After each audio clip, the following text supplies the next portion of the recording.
नमस्कार, मेरा नाम ज्ञानेश्वर है और आप देख रहे हैं लाइव सिटीज। देखिए, आपको आज एक कहानी सुनाता हूँ। इसमें पुरानी कहानी और नई कहानी दोनों जुड़ी हुई है। कुछ प्रेरणा मिलेगी। आप यह देखते हैं, बार बार देखते हैं कि जब भी कोई व्यक्ति पद पाता है या चुनाव में जीत हासिल करता है तो सबसे पहले बंगले की लड़ाई शुरू होती है। हमने तो वो दौर भी देखा है जब चुनाव खत्म होते ही, नतीजे आते ही पटना में बंगलों पर कब्जा जमाने के लिए हथियारबंद लोग पहुंचा करते थे। यह लड़ाई आज भी है, लेकिन दूसरे तरीके से है। अभी हाल में ही आपने देखा कि जब रामविलास पासवान की मृत्यु के बाद उनके बंगले को खाली कराया गया तो क्या क्या न हुआ, क्या क्या न कहा गया। फिर देखिए, शरद यादव का बंगला भी खाली हुआ। वे उस बंगले के हकदार नहीं रह गए थे दिल्ली में। तो शरद यादव ने बंगले को बचाने के लिए कौन सी कोशिश नहीं की। अपनी पार्टी का विलय राष्ट्रीय जनता दल में कर दिया। राष्ट्रीय जनता दल से राज्यसभा पहुंचने का रास्ता साफ नहीं हुआ तो सोनिया गांधी के दरबार में भी पहुंचे, जिस सोनिया गांधी के खिलाफ वे कभी लड़ाई का नेतृत्व किया करते थे। पटना में देखिए, अभी आरसीपी सिंह जब से जेडीयू से बेटिकट किए गए, उसके बाद क्या सब हलचल है। पटना में जिस बंगले में वे रहते थे, जिस बड़े बंगले में, वह बंगला वैसे भी उनके नाम नहीं था, लेकिन अब उन्हें उस बंगले से बेदखल किया जा रहा है क्योंकि वह बंगला बिहार के चीफ सेक्रेटरी के नाम अलॉट हो गया। तो देखिए, बंगले पर कब्जे की लड़ाई या बंगले पर कब्जे की ख्वाहिश लंबे अरसे से लोगों के मन में रही है। घर में रहने वाले 2-4 लोग ही हों, लेकिन बंगला ऐसा चाहिए, पटना हो या दिल्ली, जो एकड़ में हो, बीघे में हो। पर इन्हीं कहानियों के बीच एक कहानी आपको सुनाते हैं। जैसा हमने कहा, आपको प्रेरणा मिलेगी। अभयानंद, आपको मालूम है, बिहार के डीजीपी हुए, बिहार पुलिस के मुखिया हुए। जब वे बिहार के डीजीपी बनाए गए, अभयानंद के पिताजी भी आईपीएस थे, बड़े पुलिस पदाधिकारी थे। तो अभयानंद जब बिहार के डीजीपी बनाए गए, नीतीश कुमार का ही राजपाट था, तो नीतीश कुमार ने, मतलब बिहार सरकार ने, उन्हें रहने के लिए एक बड़ा सा बंगला अलॉट किया। और यह बंगला पटना के हार्डिंग रोड में। हार्डिंग रोड आप जानते हैं, वीआईपी इलाका है। उस इलाके में मंत्री रहते हैं, उस इलाके में विधायक रहते हैं, उस इलाके में और भी वीआईपीज रहते हैं। तो अभयानंद के नाम बड़ा बंगला अलॉट हो गया। मुख्यमंत्री ने स्वयं बुलाया डीजीपी अभयानंद को और कहा कि आप जाकर उस बंगले में रहना शुरू कर दीजिए। लेकिन अभयानंद ने विनती करी मुख्यमंत्री से, कहा मुझे माफ़ कर दीजिए, मैं अपने घर में ही रहना चाहता हूँ। मैं उस घर में रहना चाहता हूँ जिसे मेरे पिता ने बनाया है, जो मेरे लिए है। वह 2 कमरे का ही घर है, लेकिन मेरा घर है और मैं वहाँ खुशी से रहता हूँ। तो नीतीश कुमार असहज हो गए, समझ नहीं पाए क्या जवाब दें, क्या जवाब न दें। अभयानंद को लगा कि नीतीश कुमार सहमत हो गए हैं, उन्हें अपने घर में, जो पिताजी के द्वारा बनाया गया है, उसमें रहने की इजाज़त मिल गई है। तो वे निश्चिंत थे।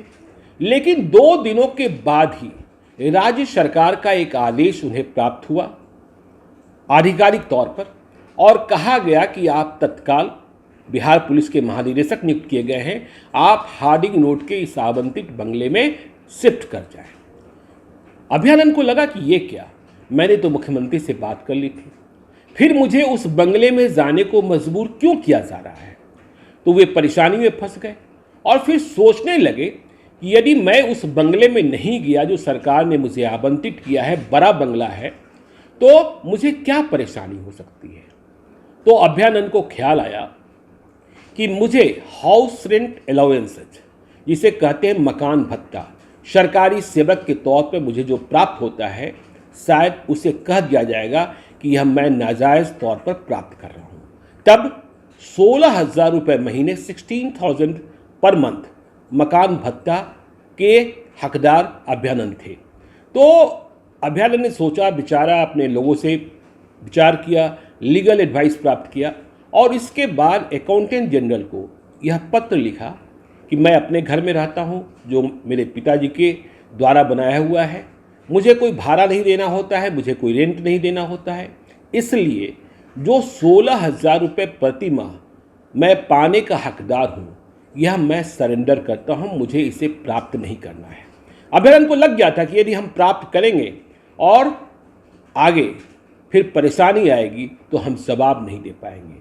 तो अभयानंद अगले 2.5 साल तक, करीब 30 महीने तक बिहार पुलिस के मुखिया रहे, बिहार पुलिस के महानिदेशक रहे और उन्होंने अपने घर में अपना जीवन व्यतीत किया, उसी 2 कमरे में।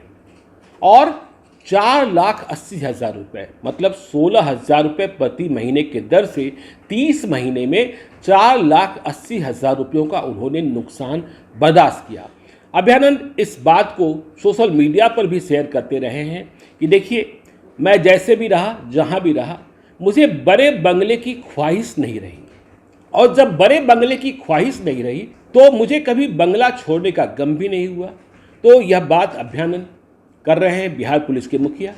और मैंने क्यों कहा कि आप इसे पुरानी कहानियों से, नई कहानियों से, आगे की कहानियों से जोड़ सकते हैं कि बंगले की लड़ाई बड़ी लड़ाई होती है। फलां का बंगला इतना बड़ा कैसे, फलां का बंगला इतना छोटा कैसे, हमारे बंगले का रख रखाव क्यों नहीं। आपको पता है, बिहार के एक नेता जब उप मुख्यमंत्री बने तो उनके सरकारी बंगले में कितने एयर कंडीशन लगाए गए थे। जब उन्होंने उस बंगले को खाली किया तो बीजेपी के नेताओं ने उस बंगले का सैर कराया था मीडिया को, ताकि यह दिखाया जा सके कि उस बंगले पर सरकारी खर्च कितना किया गया था, ठाट बाट कितनी हुई थी। और बंगले की लड़ाई तो लगातार चलती रहती है। तो यह कहानी हमने आपको इसलिए सुनाई ताकि आप समझ सके कि बंगले की लड़ाई और बंगले का फसाना कैसा होता है। लेकिन ऐसे में कुछ लोग अभयानंद की तरह भी होते हैं जिन्हें अपने पिताजी के घर में रहना ज़्यादा पसंद होता है और उन्हें इस बात का गर्व होता है कि जब मुझे पटना में पहले से घर है और जिस घर में हम रहते आए हैं अब तक कष्ट नहीं हुआ है, तो फिर दूसरे बड़े बंगले में जो बीघा में हो या एकड़ में हो, चाहे वीवीआईपी इलाके में हो, वहाँ हम रहने क्यों जाएं।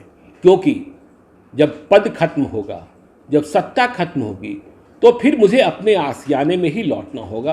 तो मुझे लगता है कि इस कहानी से आपको कुछ प्रेरणा मिली होगी। आप देखते रहिए लाइव सीरीज़ को। यदि अब तक आपने हमारे यूट्यूब चैनल लाइव सीरीज़ को सब्सक्राइब नहीं किया है तो ज़रूर कर लीजिएगा। और यदि इस वीडियो को आप फेसबुक पेज के माध्यम से देखें तो पेज को लाइक कीजिएगा, ट्विटर पर भी हमें फॉलो कीजिए। धन्यवाद।